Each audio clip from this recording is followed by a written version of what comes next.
আসসালামু আলাইকুম। ব্রাজিল সমর্থকদের জন্য এসেছে ভয়ঙ্কর এক খবর।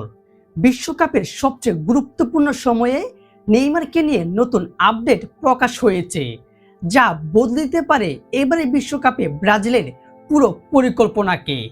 দর্শক, এবারের বিশ্বকাপে ব্রাজিল ফুটবল টিমের সবচেয়ে বর্ষাশীল একজন ফরওয়ার্ড কিংবা পুরো ভক্ত সমর্থক, টিম ম্যানেজমেন্ট এমনকি দলও যার প্রতি সবচেয়ে বেশি আস্থা রাখছে তার নাম হচ্ছে নেইমার জুনিয়র। কেননা দীর্ঘ প্রায় অনেক দিন পর সে ইনজুরি কাটিয়ে আবারও মাঠে ফিরেছে, তাও বা সেটা বিশ্বকাপের মঞ্চের মধ্য দিয়ে। কিন্তু নেইমারকে যেন ইনজুরি পিছুই ছাড়ছে না। এই তো এবারে বিশ্বকাপে ব্রাজিলের প্রথম ম্যাচ মরক্কোর বিপক্ষে কিন্তু নেইমারকে একাদশে দেখা যায়নি। তার কারণ হচ্ছে নেইমারের ইনজুরি। আচ্ছা, সবকিছু বাদ গেল, এবার সকল ভক্ত সমর্থক, টিম ম্যানেজমেন্ট এবং কি সবার যে একটা আশা ছিল যে গ্রুপ পর্বে আগামী 2 ম্যাচে হাইতির বিপক্ষে এবং কি স্কটল্যান্ডের বিপক্ষে নেইমার জুনিয়রকে মাঠে দেখা যাবে এবং কি চমক কিছু করে দেখাবে, তবে সেটা আর হচ্ছে না। মরক্কোর বিপক্ষে যে এই ফরওয়ার্ড না থাকায় কতটা ব্রাজিল দলের ক্ষতি হয়েছে কিংবা কতটা দুর্বল হয়েছে সেটা কিন্তু প্রকাশ পেয়েছে।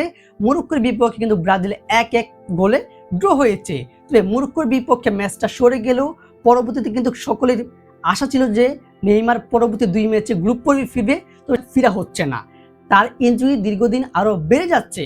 এই তো কিছুক্ষণ আগে ব্রাজিলিয়ান ফুটবল কনফেডারেশনের এক তথ্য প্রকাশ করেছে, যেখানে বলা হয়েছে যে এই গ্রুপ পর্বে আগামী যে 2 ম্যাচ রয়েছে হাইতি এবং স্কটল্যান্ডের বিপক্ষে, সেখানে বলতে গেলে প্রায় অনিশ্চিত নেইমারের মাঠে ফেরা কিংবা মাঠে নামা, ব্রাজিল হয়ে মাঠ মাতানো।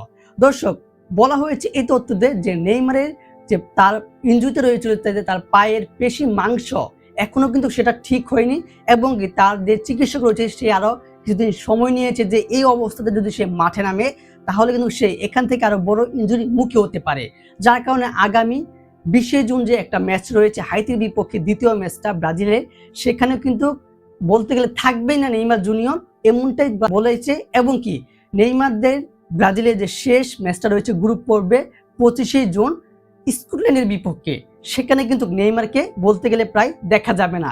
তবে যদি দেখা যায়, তা যদি সেটা ভালো মনে করে কিংবা তার উন্নতির ইনজুরি যদি আরো অনেকটা ভালো ঘটে, তাহলে কিন্তু অবশ্যই নেইমারকে তৃতীয় ম্যাচে দেখা যেতে পারে। তবে যারা চিকিৎসক এবং কি বিশ্লেষক তারা বলছে যে এবারের বিশ্বকাপে গ্রুপ পর্বে নেইমারকে প্রায় না দেখাই নিশ্চিত এবং সেটা প্রায় অনিশ্চিত হয়ে গেছে যে নেইমারকে দেখা যাবে না গ্রুপ পর্বে।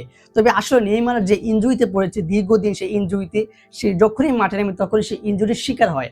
এক কথায় বলতে গেলে নেইমার কি ইনজুরি ছাড়তে চায় না।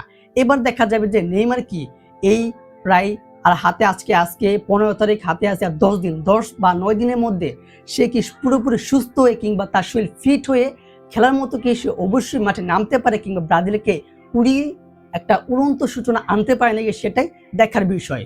দর্শক, আপনারা নেইমারকে না দেখায় এবং কি এই যে ব্রাজিলে এত বড় একটা ধাক্কা খেলো নেইমারকে না পেয়ে, সেটা কিন্তু অনেক বড় একটা ধাক্কা। সেটা আমরা মরক্কোর বিপক্ষে প্রথম ম্যাচে দেখতে পেরেছি। এবার দেখা যাবে আগামী 2টা ম্যাচ রয়েছে, সেখানে যদি নেইমার না থাকে তাহলে ব্রাজিল দলটার কেমন অবস্থা হবে। আপনার গুরুত্বপূর্ণ মতামতটি অবশ্যই ভিডিওর কমেন্ট বক্সে জানিয়ে দিবেন। আর ভিডিওটি লাইক দিয়ে বিশ্বকাপের সকল খবর পেতে চ্যানেলটি সাবস্ক্রাইব করে পাশেই থাকবেন। ধন্যবাদ।